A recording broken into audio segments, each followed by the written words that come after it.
Elisabetta Garilli, compositrice, musicista che ha musicato l'opera di Ioanna Consello, che è una delle, anzi l'ospite principale di questa mostra.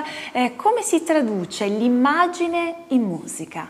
La più grande connessione è lo spazio del silenzio. In questo libro emerge fortemente il diritto all'ascolto e un tempo che Ioanna dedica alla creazione, che è lo stesso tempo che si dedica alla composizione, che è un termine che accomuna gli aspetti sia dell'illustratore che del musicista, compositore stesso.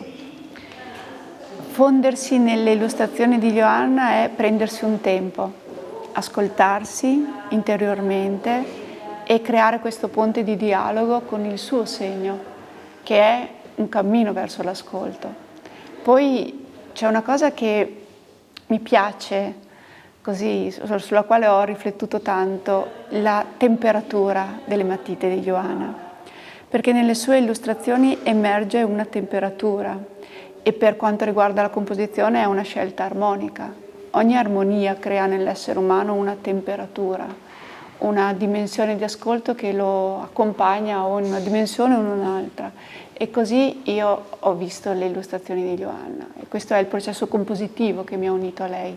E fortemente dentro questo tempo di ascolto, di spazio, di vuoto, non è mai un tutto pieno.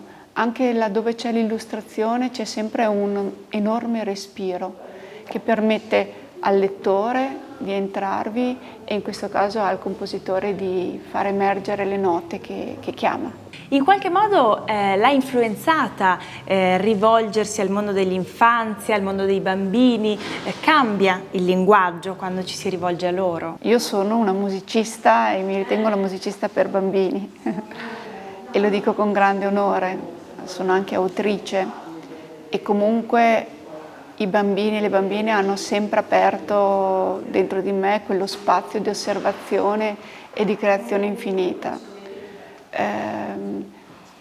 Scrivere musica per i bambini è un impegno profondissimo, perché quando si scrive musica si sa che nella scelta delle note c'è poi una direzione emotiva verso il pubblico che ascolta, in questo caso i bambini. E le scelte devono essere precise e mirate. Non si può vendere musica ai bambini, si può creare per loro in ascolto per loro. E quando ho scritto le musiche per Come il mare di Ioanna, ho pensato realmente a creare musica a livello universale. Ma quando creo per i bambini io creo a livello universale, perciò incontri il bambino o il bambino che è nell'adulto. E poi credo che sia importantissimo scrivere per arrivare agli altri, non per allontanare le persone, per creare delle step di diversità. La musica deve unire i popoli, la musica deve incontrare l'essere umano e la musica è divulgazione.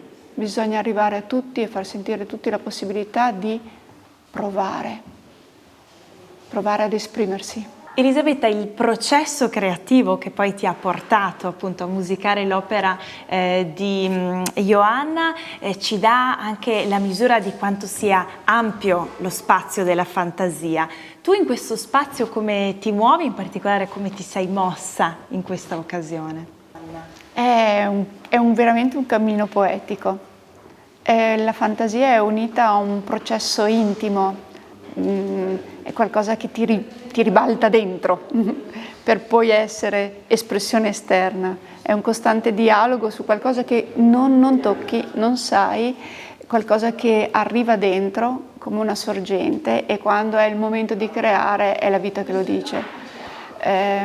La fantasia è uno spazio intoccabile, è uno spazio immaginativo incredibile, è quella che ti porta ad essere in qualsiasi luogo del mondo, anche se stai sotto un albero seduta a pensare e non hai più spazio terreno, sei da un'altra parte. La fantasia è il potere dell'essere umano di esprimersi, di essere anche se stesso, senza dover nominare verbalmente il suo io.